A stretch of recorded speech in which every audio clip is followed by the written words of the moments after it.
अस्सलामु अलैकुम वरहमतुल्लाहि वबरकातुहू। नाज़रीन व नाज़रात,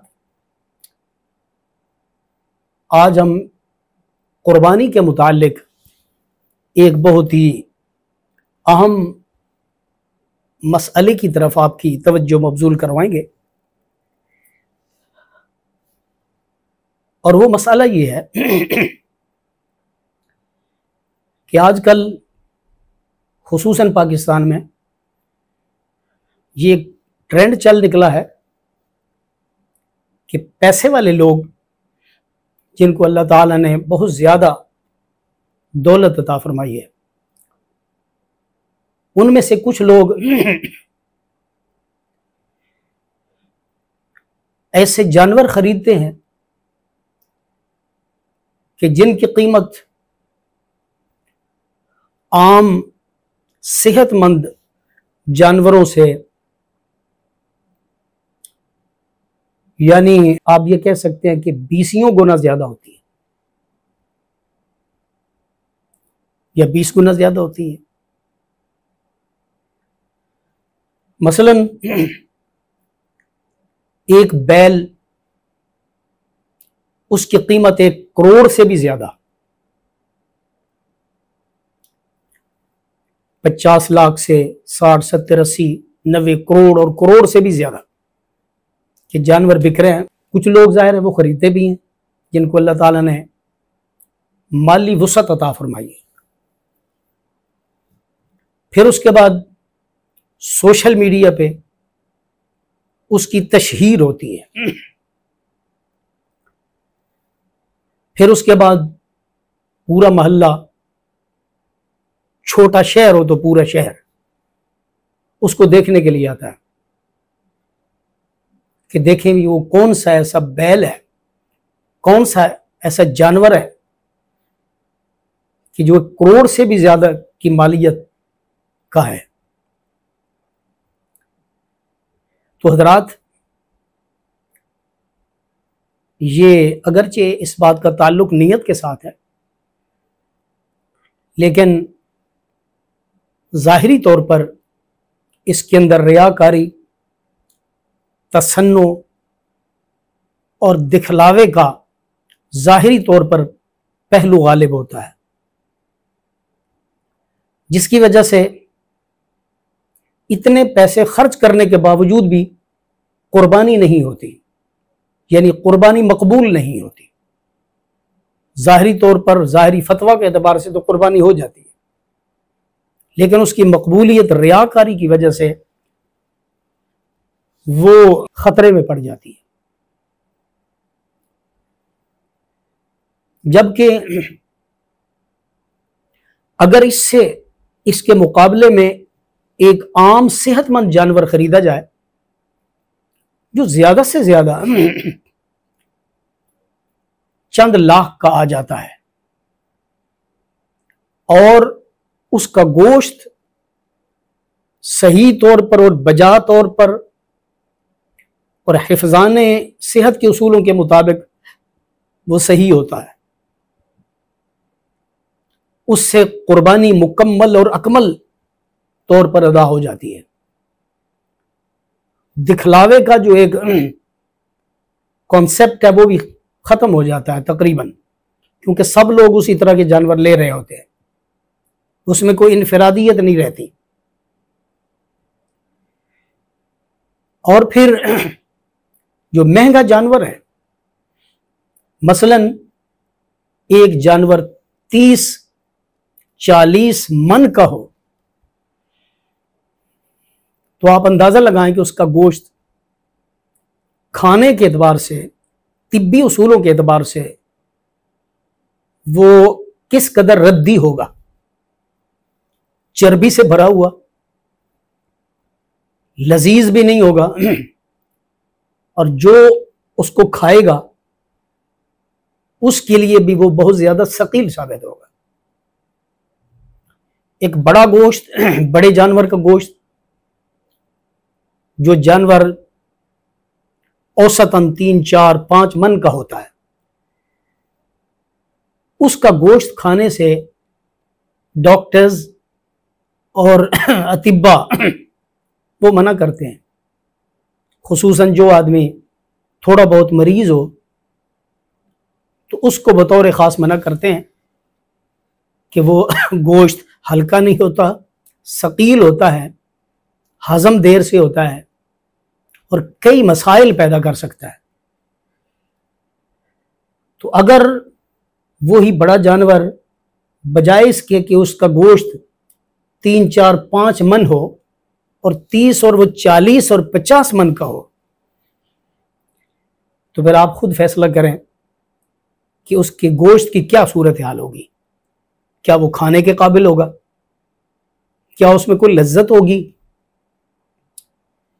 क्या वो खाने के बाद आदमी आसानी के साथ उसको हजम कर लेगा? वो 40 मन का एक बैल आपने खरीदा, ज़िबा किया, तकसीम कर दिया, और मैं पूरी जिम्मेदारी से कह रहा हूं, इस तरह के जानवर का गोश्त कुर्बानी करने वाला खुद कभी भी नहीं खाएगा, क्योंकि ऐसे लोग बड़ा गोश्त वैसे नहीं खा सकते, खुद नहीं खा सकेगा, लोगों को देगा। लोग भी इसलिए तो ले लेंगे कि बड़ा महंगा है, और हम ये कहें कि हमने फलां बैल का गोश्त खाया है जिसका वजन 40 मन था, लेकिन पता तो तब चलेगा कि जब वो खा के हजम करेंगे। तो क्या इस जानवर की जो खाल है, जो हम किसी भी फलाही इदारे में देते हैं, तो क्या वो 20 लाख की बिकेगी, सेल होगी 15 लाख की? नहीं, वो उसी तरह जैसे आम एक जानवर है, 200-400 उसकी ज्यादा कीमत लग जाएगी। यानी किसी भी तरह से इतने महंगे जानवर की कुर्बानी करना न शरीयत में पसंदीदा है और ना ही हिफ्ज़ाने सेहत के उसूलों के मुताबिक ये कोई पसंदीदा चीज है। तो इसलिए एक मुअतदिल जानवर, सेहतमंद जानवर, जिसमें कोई ऐब ना हो, जिसका गोश्त हल्का फुल्का हो, खाने में हजम करने में दिक्कत पैदा ना करे, तो वो गोश्त ज्यादा बेहतर है। अगर एक आदमी कहता है कि मैंने 1 करोड़ रुपए मसलन खर्च करना है, उसके कुछ और तरीके भी हैं। वो जो छोटे जानवर हैं तो वो ज़िबा कर दे ज्यादा तादाद में। मसलन एक अच्छा बकरा जो है 60,000 में, 70,000 में, 80,000 में मिल जाएगा, चलो ज्यादा से ज्यादा लाख में मिल जाएगा। जहां उसने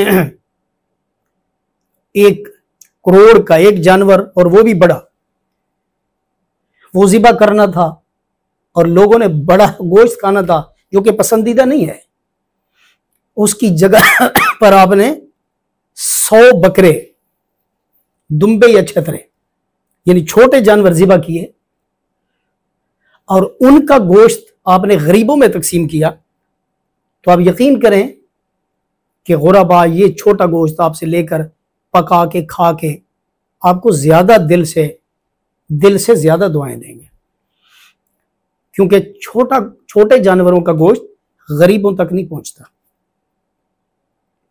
अगर आप ये नेकी करेंगे, आपकी एक बड़ा जानवर बेशक जितना मर्जी बड़ा हो, उसके अंदर 7 कुर्बानी है, 7 हिस्से हैं, उतने पैसों में आप 100 कुर्बानी कर रहे हैं, उससे 100 गुना बेहतर आप गोश्त लोगों को, गरीबों को दे रहे हैं, और वहां आपको 7 कुर्बानियों का सवाब मिल रहा है, यहां आपको 100 कुर्बानी का सवाब मिल रहा है। तो सोचिए किस कदर भलाई है इसके अंदर, मुआशरे की भी, इंसानियत की भी और अपनी भी, आखिरत के एतबार से भी। इसका एक और तरीका भी है। कुर्बानी की जगह, यानी कुर्बानी का जानवर ज़िबा करने की बजाय पैसे हम नहीं दे सकते, वो तो जानवर ही ज़िबा करना पड़ेगा। लेकिन एक आदमी कहता है मैंने कुर्बानी करनी है, पैसे भी 1 करोड़ खर्च करने हैं, 50 लाख से करोड़ तक खर्च करना, कुर्बानी उसने 7 करनी है, तो 7 छोटे जानवर ले लें या 7 बड़े जानवर ले ले, लेकिन जो मुनासिब कीमत के हैं, दरमियानी कीमत के हैं, वो 7 बैल गाय वगैरह ले ले। तो वो अगर एक गाय जो है वो अगर 5 लाख की भी आएगी तो उसके ज्यादा पैसे उसके बच जाएंगे करोड़ में से। अब अगर ये 7 गाय का गोश्त या 7 बकरों का गोश्त ये गरीबों में तकसीम करेगा, जो ऊपर जो इसने पैसे खर्च करने थे, जो करना चाहता है, अगर उसमें से एक आदमी को एक शापर में 2-3 किलो, एक गरीब को 2-3 किलो गोश्त दे और साथ उसको 4-5 हजार रुपए भी दे दे और उससे कहे कि ये सालन और रोटी बनाने का खर्चा है तुम्हें दे रहा हूं, तो बताइए उस गरीब को कितनी खुशी होगी, उसके बच्चे किस कदर तुम्हें दुआएं देंगे। आपकी कुर्बानी भी आला दर्जे की हो गई, गरीब को हिस्सा भी सही तौर पर पहुंच गया, लेकिन साथ साथ उसे सालन बनाने तैयार करने के लिए भी कुछ चाहिए होता है और कई गरीबों के पास वो भी नहीं होता। अगर ये आप नेकी कर देते हैं तो यकीन कीजिए कि वो 1 करोड़ का एक जो आपने बैल खरीदा है और जिसकी पूरी दुनिया में तशहीर की है, जिसको पूरी दुनिया ने देखा है, जिसको आपने बहुत सारे लोगों में तकसीम किया है, उसकी बनिस्बत इसका फायदा, इसका अजर व सवाब और इसके बदले में मिलने वाली दुआएं और दिल की गहराइयों से मिलने वाली दुआएं ज्यादा होंगी, जो आप थोड़े पैसों में, आधे पैसों में कुर्बानियां भी कर लेते हैं। लेकिन बाकी जो आधे पैसे हैं वो गुरबा को साथ साथ उनका आने वाला रोटी सालन बनाने में आने वाला खर्चा भी साथ दे देते हैं। किस कदर उसके अंदर फायदा है। तो हजरात,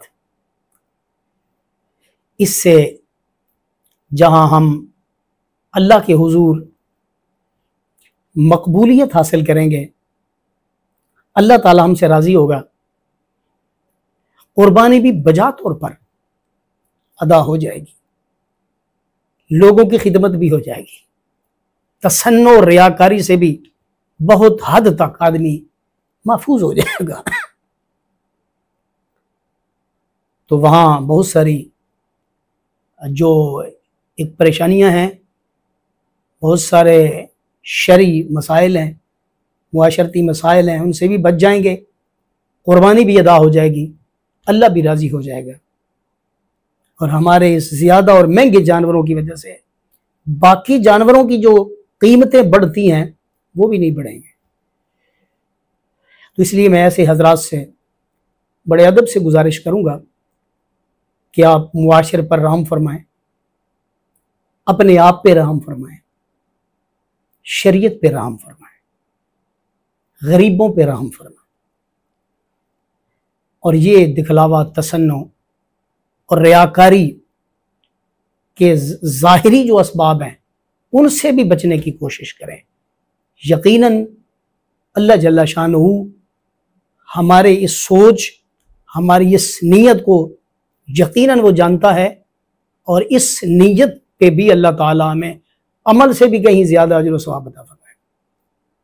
अल्लाह जल्ला शानहू हमें अपनी रज़ा के लिए और खुलूस नीयत के साथ, मोहब्बत व अक़ीदत के साथ ये जो फरीज़ा कुर्बानी है इसको अदा करने की तौफीक और सआदत अता फरमाए। अस्सलामु अलैकुम व रहमतुल्लाहि व बरकातुहू।